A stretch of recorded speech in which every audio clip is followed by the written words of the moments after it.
常见应该就是违规停车吧？应该是第一个违规停车，第7个这个红灯右转吧。我觉得应该是闯红灯吧。最常见的话，应该是比如说违规临停吧。对骑机车的人来讲，就是如果车子违规临停的话，机车常常就必须要绕出机车道，那这样子的话就会增加就是用路上的安全的顾虑。今天想要讲争道行驶，因为像来的路上有时候车流比较多的路段啊，然后有时候遇到就是可能汽机车想要超车，然后机车就常常会切到内侧的快车道，然后对于就是开车的驾驶人来说，其实这样子就还蛮危险。台南市10大常见的交通违规哦，那第1名是违规停车，第2名是超速，第3名是闯红灯，第4名是未依规定使用灯光，第5名是未转弯未依规定，第6名是争道行驶，第7名是红灯右转，第8名是未依标志标线号志指示，第9名是违规临停，第10名是未戴安全帽。我们经常看到用路人开车或者是骑车，他贪图方便，直接在路边或者是十字路口、交叉路口，甚至在人行道还有行人穿越道，直接停下来。像这种行为一般都会挡到后面车子的视线。有时候后面的车子为了闪避前面的临停违规停车，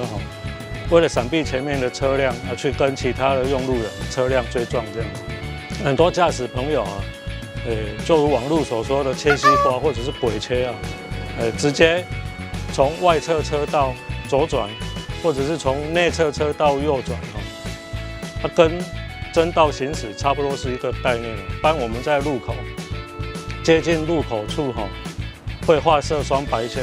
那这个双白线的用意就是禁止驾驶人横越或者是跨越双白线那这2个交通违规都会造成后面用路人闪避不及，突然冲出来追撞造成严重的交通事故请每一位用路人从自己做起在路上多点耐心，多点安心。掌握市政3分钟，台南进步向前冲。其实交通安全是行的一个基本权利了。那过去台湾常常被人家讲说行人地狱，台南也常常被人家批评我们的这个交通的事故率比较高。那我们从硬体跟软体方面的改善的双管齐下。硬体的部分，我们对于路口的设计，包括行人专用石像，还有包括路口的改善，这些在做那另外软体的部分，我们希望驾驶人跟同学都能养成，跟我们的市民朋友都能养成安全通行的习惯。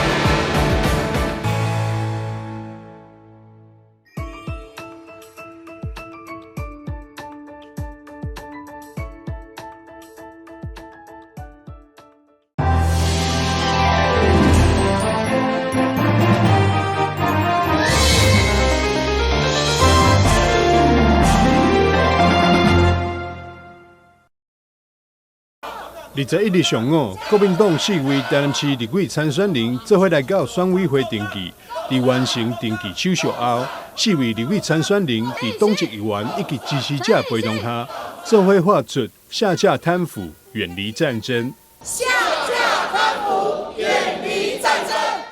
今天呢，我们国民党拿着党籍的4位候选人，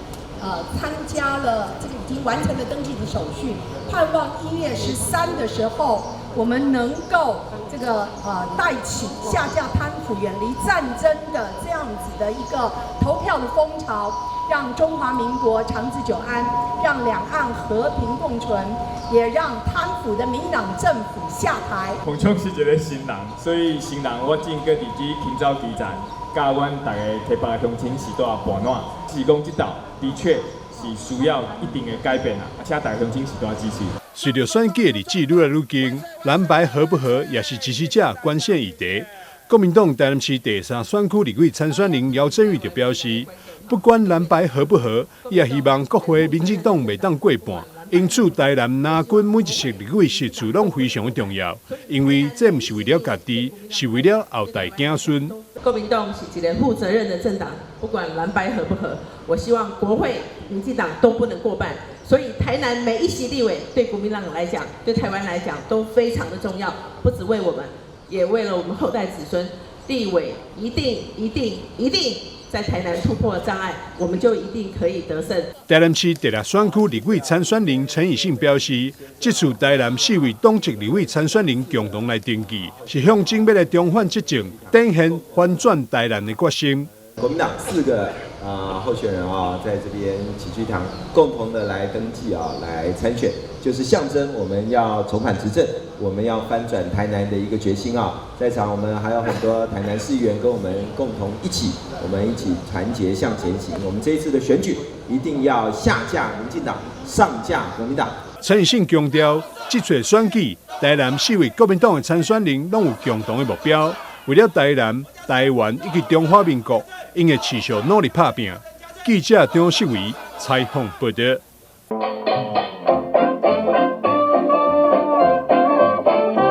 林百货为2004年重新开幕以来，年年举办盛大的生日庆典，邀集民间团体以及财经学校组团游街，共创社区热闹风景，形成文化观光品牌。林百货到现在我们是第10年，那如果说接下来的话，我们希望说媲美玫瑰花车游行。林百货本身已经超越了我觉得日本时代的意义，它其实为台南当代的文化风景这10年来给了一个属于这个世代的一种非常特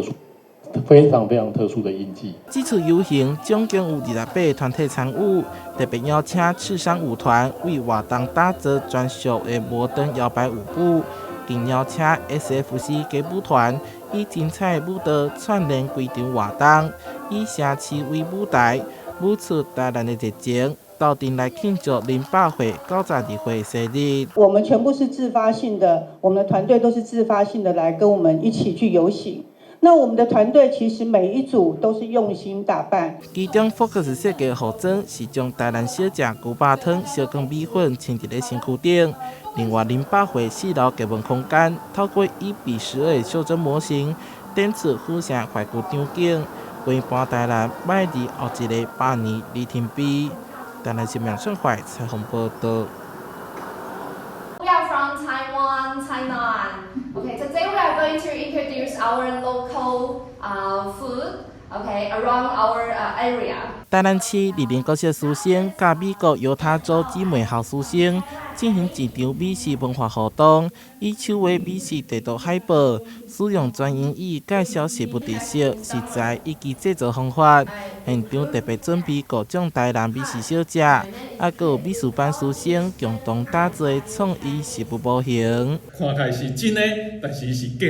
的，栩栩如生。包括这个波霸奶茶是咱丽人牌的波霸奶茶，看起来可以使摇来摇去，伊是假的袂使啉哦。像这个就是用亲子土做的，然后这个珍珠每个都要搓得非常圆，还要知道它的那个光泽。那台湾美食，犹他州的师生也准备了美国感恩节的代表食物，也介绍感恩节的家庭活动。透过镜头，让学生充分享受一场语言加美食的文化交流响应，进一步拍开学生的国际视野。Thanksgiving,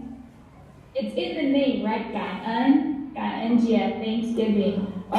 Saying what you're grateful for, being thankful is a big part of this, right? Not just the food. Although we have some great foods like turkey. 他们交流完之后，想要再跟他们更深入的去交流一些像是他们的建筑啊，或者是其他的等等，希望可以了解到他们更多的一些特色的东西。阮进前有含日本，嘛含俄罗斯，再是含美国，嘛含韩国，咱暂时另外嘛可能含埃及、英国的部分拢会含因的囡仔。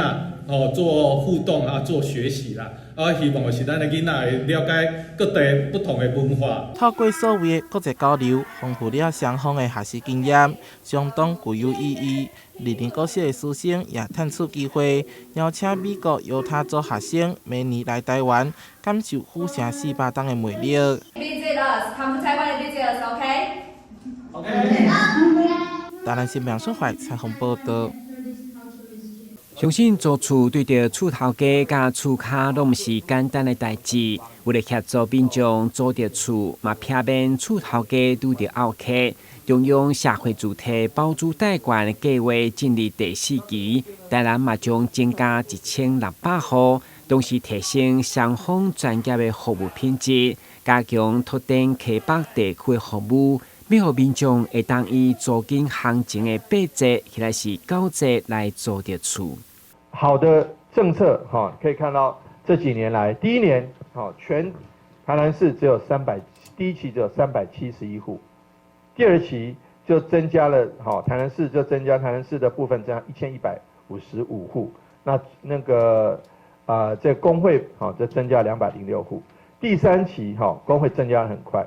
台南市增加1155变成1546，增加了50%。工会从206变成2235，增加10倍。那这第4期我们要开始启动了，所以希望大家能够老定就老卡，阿布就阿巴。希望大家能够把这个包租贷款，这个真是不管在税负上的优惠，或是费率上的补助，或者是租金的补贴，或是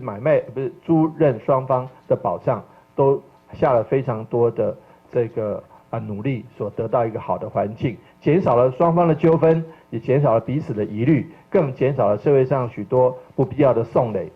政府启动包租代管的政策以后，厝头家加入计划，只要经过委托业者买下厝骹成功，政府不但补助买下的费用，也提供房屋税等3种税款的减免、修缮等3种费用的补助，还有3档服务的所谓333的优惠。大桥表示，目前该案累计买下的总数已经有6131户，欢迎厝头家出租较少使用的厝，来互需要的厝骹创造双赢。台南新闻郭文吉采访报道。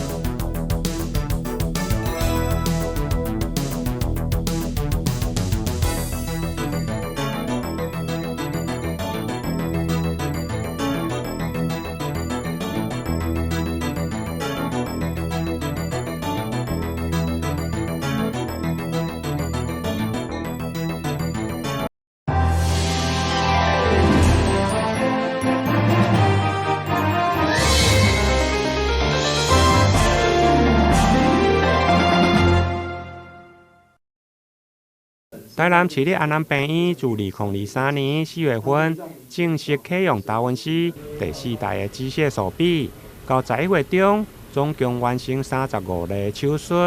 包括妇产科、泌尿科、加减重、心脏外科等侪科室的执行案例。日前举行案例分享，包括副市长赵清惠、加卫生局的副局长马龙到场见证。本来在市政府的承诺是一个地区医院。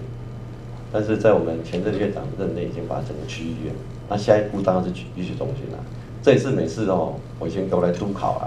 还是医院评鉴都问我这个问题，当然水到渠成。我很感谢我们很多年轻的医师来这边，但是呢，工欲善其事，欲先利其器。因为我们有很多的开刀方法，以前我们那个时代就是用大教授就要开大刀，走大路，所以缝还缝很久。因为教授就跑掉了，一直缝。那后来呢，慢慢有内视镜，又有3D 列视镜，又有各式的机械的手背。那这个达文西呢，我想大家都有。那说安南医院你才去医院干嘛做这个事情？我现在很简单，就是说我们对台南市市民或者对安南区的市民责无旁贷。4月就引进的这个达文西第4代的机器手臂，那刚才院长有特别提到，它的这个可以进行更复杂的，然后是多角度来协助医生的，所以我们的高精度的手术就更为可以去实现。那再来就是说，也让医生可以更省力。那病患呢，他的恢复时间跟他的体力负担就可以降低哈，所以这个都是医病之间更双全的一个先进技术的一个引进，然后让我们的病患得到更好、更完美，而且是更缩短时间的一种精密仪器，所以这个对我们来讲呢，其实是非常期待的。台南市立安南病院自今年3月30日完成达文西机器手臂应用伫一般甲消化系外科的第1例手术以后，到11月中总共完成35例。安南病院医疗副院长李伟华表示，达文西第4代机器手臂甲一般传统的手术无同，唔但空喙小、出血量少，而且手术后的恢复期嘛相对的缩小。目前在全台湾呢，这个达文西应用面最广的其实是在泌尿科哈，因为大家知道这个肾盂腺的位置非常的深，所以必须依靠达文西。但实际上，达文西在各科的应用上也非常的广哈，包括像在我们医院目前像这个已经开始在发展的，包括像一般外科好，然后包括像这个减重外科，还有包括我们的胸腔外科，还有我们的妇产科好，都已经开始在积极的应用这个技术来照顾病患。那我们医院的第1例的手术是在今年的3月30号。好，那目前我们已经完成所有的手术，已经完成35例。好，那所有的病人都顺利的出院，而且在这个达文西的这个病患的预后的部分呢，其实病人的住院时间缩短的非常多，几乎是原本传统手术的1半。所以他在不管是疼痛还是复原上面，还有包括术后出血或术中的一些状况方面，都可以应用的非常好。安南病院院长林胜哲表示，近年来安南病院持续引进新的设备，唔但对医生执行手术有帮助，而且嘛提供在地居民唔免去大病院，嘛会用享有医学中心顶级的医疗服务。台南新闻林根采访报道。由市长委替代表对开机强盛堂主委刘建成手中接下富康巴士，这是庙方今年举办创建300周年社运礼道祈安庆祝大典，趁这个机会关键富康巴士予台南市政府，市长嘛回敬感谢中，感谢庙方当年热心公益，用实际行动照顾弱势族群。来捐献这一台富康巴士，能够来发挥我们本身行虎千岁本身一直在帮助社会的弱势，希望大家都能够共同的一起来努力。一缸800几抓，安尼写是使用率很高。那事实上，谢谢我们共产党会当调付这台，这马上就我们的车队就得到生力军，会当提供给社会上需要帮助的人，更较侪、更较大的帮助。这实在是善莫大焉，善莫大焉根据社局资料，台南市新兴总界有99000多人，目前全市总共有155台小型加1台中型的富康巴士，每一档平均提供28万车次的服务。为了保障使用民众的行车安全，市府会定期汰换年限超过10档的老旧车辆，对108年到达累计修建50台，并汰换56台富康巴士。社局感谢各界关怀，做好地方有需要的新兴障碍者。咱的新闻阮吉采访报道。台湾文创多元发展协会创会会长吴敏阳，请到家己制作战术服装出场，为开幕活动加开序幕。举办迈入第10届国际文创杯麒麟比赛，今年同款有来自台湾各地好手参赛。第10届来说我们非常感谢我们参加的人都是来自于长庚、嘉药、台南护专这些国立学校的教授也来参加我们的比赛。我们深感谢带学生来参加，他自己下去参赛。这届比赛也针对自闭症和特殊儿童，让因有比赛机会，希望借此鼓励因多多参与，发挥天赋。我们的孩子就是有特殊需求。那所谓特殊需求，他可能就是自闭症、脑性麻痹，然后唐氏症，或者是说有罕病的孩子。然后他们这次总共集结了好几十张的作品都来参加展览，然后也让家长觉得很开心，就是说他觉得他的孩子在绘画上面是觉得有贡献的、有进步的。第二档参与比赛，台南护专学生表示，透过比赛学习比赛经验，嘛增加自信。因为我自己喜欢的是造型师，所以我会想要再试试看特效化妆这一块领域。这造型有点特别。对啊，因为这其实是我用我毕业展览的造型下去再做更改。我做这个造型只是想说要比个新娘，因为之后如果要走彩妆师的话，新娘会是最好的选择，这样子，所以我才想说要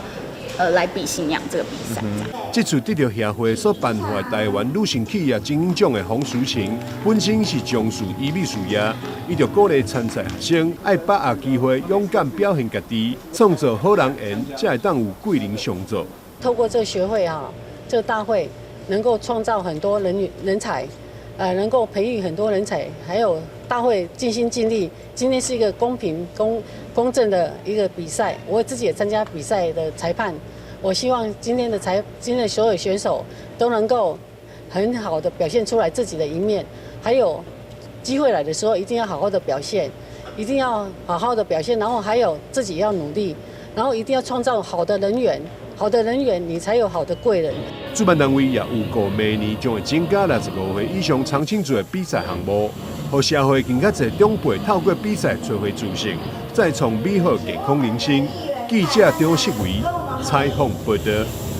外县市的人来到高雄，光看外观可能猜不出来，这座高大中式传统建筑竟是高雄物产馆。走过疫情，加上电商时代冲击，各县市有许多物产馆纷纷黯淡收场，而高雄物产馆屹立不摇，是全台为数不多，至今仍是地方政府直营的物产馆。10多年前，农业局多番考量尝试，决定与经营业者签订长期合约，也成为重点的第一步。我们希望征求这个有长期经营打算的优秀厂商进来，那所以我们将这个场域分成一个长约，我们允许这个营运商进场之后，第一个你需要以推广高雄农产品为主，所以高雄农产品在架上会包含到50%以上，那么现在他们情况大概是有80%以上都是高雄的。因为签订长期合约，业者便愿意投入成本。农业局也在假日举办小农市集，将莲池潭的游客导流到物产馆，让新鲜的蔬果直接从产地到厨房，需要冷冻的就从网络通路，现场则展售容易保存的加工制品，多管齐下，力求最大化扶植高雄在地农业。那我们这一季的水果里面生产出来，当然最好的拿出来做新鲜供应。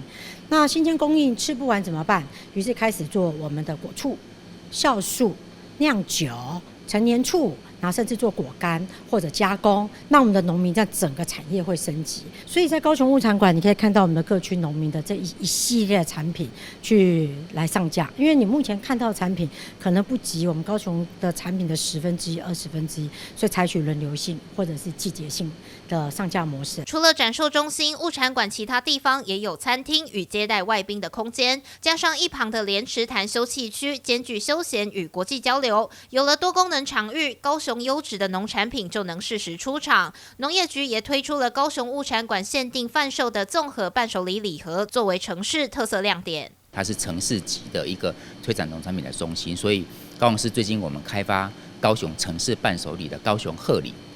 我们就让高雄物产馆是独卖，好像是我们在架上展售的这一些，就能够综合几个城市特点的伴手，馈赠外宾，国际交流以及重要贵宾的时候的一些自赠的礼盒，我们也希望把它打造成城市的伴手。物产馆的潜力不可限量，也是地方政府注重的行销重点。高雄物产馆一年最低的保底利润就至少2000万，以扶持业者、栽培农民、合作农会和适度分润的方式，创造共同目标，希望市民和观光客都能玩得尽兴，促进地方利益长期的欣欣向荣。记者周福庆、李凡飞高雄报道。